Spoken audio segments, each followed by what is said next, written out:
Assalamualaikum warahmatullahi wabarakatuh. Salam gubuk apung. Ya, pemirsa, kita sekarang kedatangan guru seni nih, Bu Diah ya. Ya, Tuh, ya. Jadi Bu Diah ini kebetulan sekarang ditugaskan di SMA 2 Cikarang Barat ya. Jadi Bu Diah ini backgroundnya adalah guru tari ya. ya, guru Ya, seni tari. guru seni tari. Ngomong-ngomong soal tari nih Bu Diah, ini tanggapan masyarakat kan ya, di masyarakat bahwa kalau kalau dulu ya, kalau dulu itu ketika ada anak yang berprofesi tari kemudian menyanyi itu kan sesuatu yang dikatakan tabu ya. Nah, kalau sekarang ini gimana posisi tari di masyarakat? Mungkin ini ya Pak, sekarang pun juga masih ada. Dari dulu juga masih ada sih pandangan seperti itu. Justru eh, keinginan itu kan muncul dari dalam diri anak itu sendiri. Jadi kalau saya nih ya, kalau saya misal jadi orang tua, selagi itu positif sih kenapa enggak gitu. Karena Iya. memang sekarang itu bahkan memang dari dulu saya udah bilang kan ya tadi, memang ada beberapa yang berpandangan bahwa oh kalau misalnya penari terus kemudian penyanyi itu kan identik dengan hal-hal yang negatif, Yang negatif gitu. ya. Padahal itu kalau saya boleh jabarkan selama saya bersekolah di dunia tari gitu, saya udah dari SMK Pak, saya dulu dari SMKI jurusan tari, SMKI Jogja.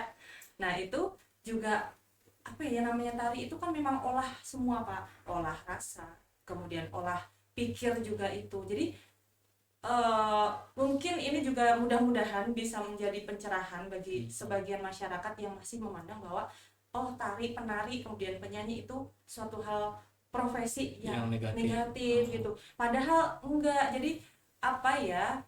Justru malah kita bisa lihat semua kalau misalnya yang kebanyakan diklaim itu kan justru malah yang seni-senian Pak, gitu Iya. kan. Kan kita bisa loh jadi negara yang menonjolkan apa sih yang kita punya itu apa. Jati diri bangsa gitu Iya, ya. kita bisa loh pakai budaya seni dan budaya itu untuk jati diri bangsa dikenal sama dunia itu ya karena kita punya Iya. seni dan budaya. Dan konon katanya banyak wisatawan dari luar negeri itu datang ke Indonesia hanya untuk menyaksikan tari-tarian tradisional gitu ya. Iya, iya Iya. Pak. Jadi memang masyarakat luar Indonesia itu justru malah tertarik dengan Indonesia itu ya karena ada tariannya, ada makanannya, wisatanya. Nah, saya di sini kan salah satu tuh ada ya Pak seni tari. Jadi memang yang diminati oleh negara-negara luar itu justru malah seni tradisional yang mungkin kebanyakan itu dipandang kuno, kebanyakan dipandang jadul itu sih. Kalau di kampusnya Bu Dia dulu ada gak orang asing yang belajar tari Indonesia? Banyak Pak, Banyak. banyak. Kebanyakan Jepang. Oh gitu. Iya, kebanyakan Jepang. Itu juga saya dulu ikut sanggar, salah satu sanggar di Yogyakarta, sanggar tari klasik. Karena saya kan basicnya tari klasik Gaya Yogyakarta. Itu penarinya itu malah justru handal-handal Pak yang dari Jepang itu. Mungkin karena mereka memang tertarik sih. Jadi unik dan mereka nggak punya itu. Jadi kalau kita sekarang meninggalkan kesenian kita, kita rugi ya. Nah, rugi. Nanti diklaim oleh negara lain seperti Nah, ya itu. kemarin kan kita sempat angklung, batik itu diklaim oleh negara lain. Ya, itulah Pak Reot Iya. juga sama kan. Jadi jangan sampai ketika sudah kejadian, sudah terjadi baru kita kebakaran jenggot gitu loh Pak, istilahnya jangan sampai seperti itu karena apa ya itu salah satu kekayaan yang kita Kekayaan kita punya. ya. Ngomong-ngomong soal tari nih Bu Dia. Bu Dia kan asalnya dari Jogja ya. Ya, Nah, di Jogja ada tari serimpi katanya. iya. Itu benar gak sih, saya dengar-dengar katanya itu harus dibawakan oleh wanita yang masih suci gitu ya, masih perawan lah. Dan itu katanya untuk menyeleksi selir katanya. Itu benar gak pandangannya seperti itu? Itu mungkin salah satu rumor yang beredar di masyarakat ya Pak. Jadi di Keraton Yogyakarta itu ada dua tarian klasik, tari serimpi ditarikan oleh 4 orang dan juga tari bedoyo. Nah, yang mungkin yang terkenal itu adalah bedoyo itu. Kita punya tari bedoyo, jumlahnya ada 9 orang, penari perempuan, dan zaman dulu itu memang sakral sekali Pak dan dipertunjukkan hanya khusus acara-acara khusus. Nah, tadi Terus raja ya. ya khusus untuk pertunjukan aja. Kemudian khusus misalnya ada jamuan dari negara luar yang memang tamu keraton itu baru dipentaskan gitu. Nah, tadi juga ada kriteria penari bahwa penari perempuannya harus suci, harus perawan, harus cantik. Mungkin itu yang rumor yang beredar Pak, tapi ada filosofi yang mendalam di balik itu. Jadi kenapa sih kok harus perawan, kenapa harus suci, kenapa harus berpuasa, harus perempuan, kemudian bonusnya mungkin harus yang cantik. Itu karena memang sesakral itu Pak. Jadi spesial ya, untuk orang yang spesial harus disajikan dengan spesial. Gitu. Jadi tidak boleh ditarikan oleh sembarangan. Jadi orang yang mungkin belum berkompeten di bidangnya apalagi itu. Jadi dulu katanya itu kalau misalnya ada yang dilanggar itu pasti ada sesuatu hal yang terjadi ketika pementasan. Iya, jadi mungkin ada yang sakit atau mungkin ada aksesoris yang jatuh. Nah, itu sudah Pak, jadi dalam satu sajian tari itu sukses itu berarti lancar, tidak ada terjadi apa-apa. Tidak ada kendala ya, gitu. Tidak ada kendala. Itu bisa dibawakan oleh laki-laki. Oh, kalau tari klasik itu memang tari klasik gaya Yogyakarta itu menjadi sumbu pusat tari-tari kerakyatan, tari kreasi yang ada di Yogyakarta. Jadi tari klasik gaya Yogyakarta itu menjadi sumbu utama pusat dilahirkannya tari-tari yang lain. Kemudian bisa nggak ditarikan oleh laki-laki? Justru tari klasik gaya Yogyakarta itu dulu ditarikannya oleh laki-laki Pak. Oh, awalnya malah laki-laki. Iya, memang penarinya itu laki-laki. Ada namanya tari bedoyo kakung. Jadi gitu. Kakung itu kan artinya laki-laki. Iya.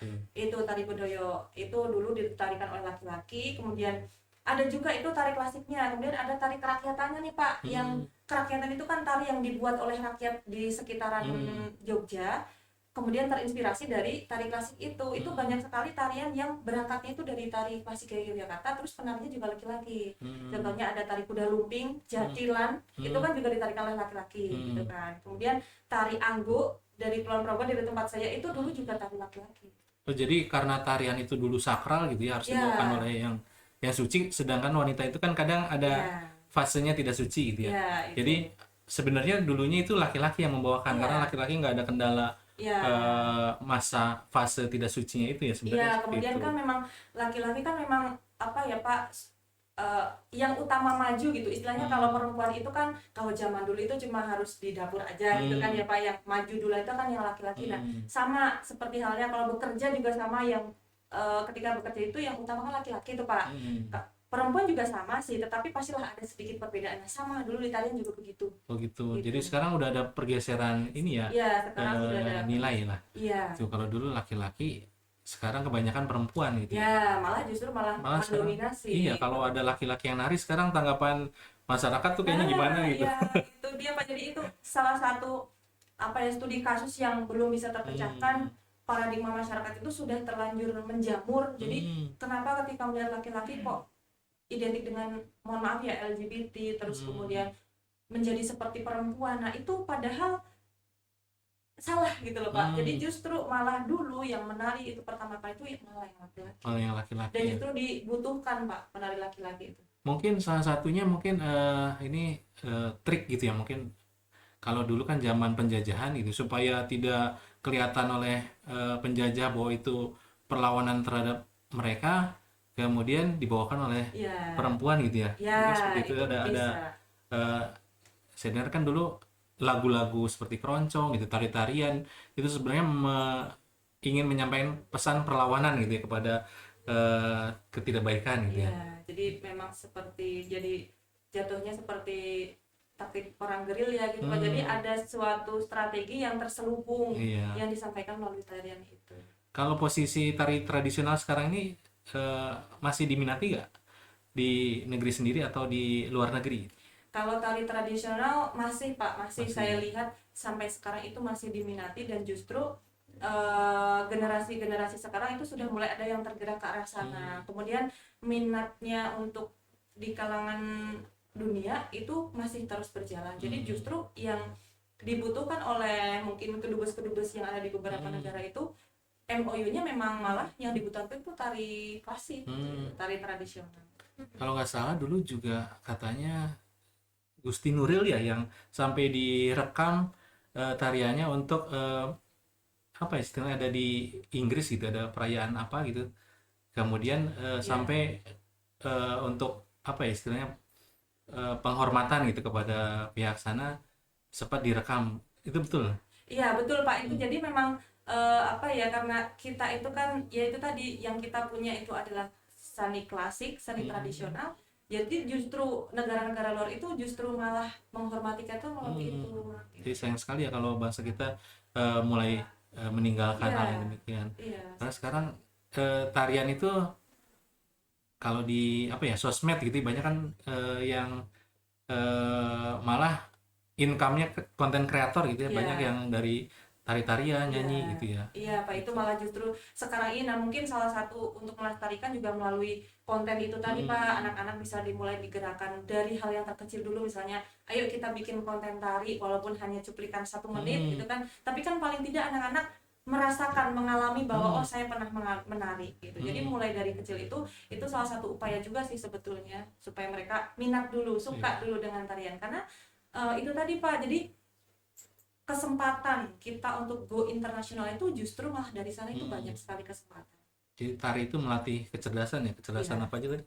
ada kecerdasan kinestetik jelas itu Pak, karena seluruh dari kepala sampai kaki itu semuanya bergerak. Kemudian kecerdasan otak juga berhubungan dengan hafalan gitu kan. Jadi ketika kita sudah hafal maka ekspresi juga akan mengikuti Begitu gitu. ya. Apakah itu tariannya bahagia atau memang sedih, itu pasti akan mengikuti. Jadi Jadi olah pikir, olah rasa, olah olah rasa jiwa ya gitu gitu. ya. Jadi Olahraga juga. nah itu juga bisa. Ya. Ya, pemirsa, sekian tadi itu pembicaraan kita, obrolan kita dengan Bu Diah. Semoga kita semua bisa mengambil manfaat ya dari obrolan kita pada kesempatan kita kali ini. Dan kita berdua, Bu Diah, saya, Doni, eh, undur diri. Mohon maaf kalau ada salah-salah kata. Semoga kita bisa mengambil hikmah dari obrolan kita ini. Ya, sekian dari kami. Wassalamualaikum Wassalamualaikum warahmatullahi warahmatullahi wabarakatuh. wabarakatuh. Salam Salam gubuk gubuk apung. apung. Tak heboh, wag lubuk-buk apa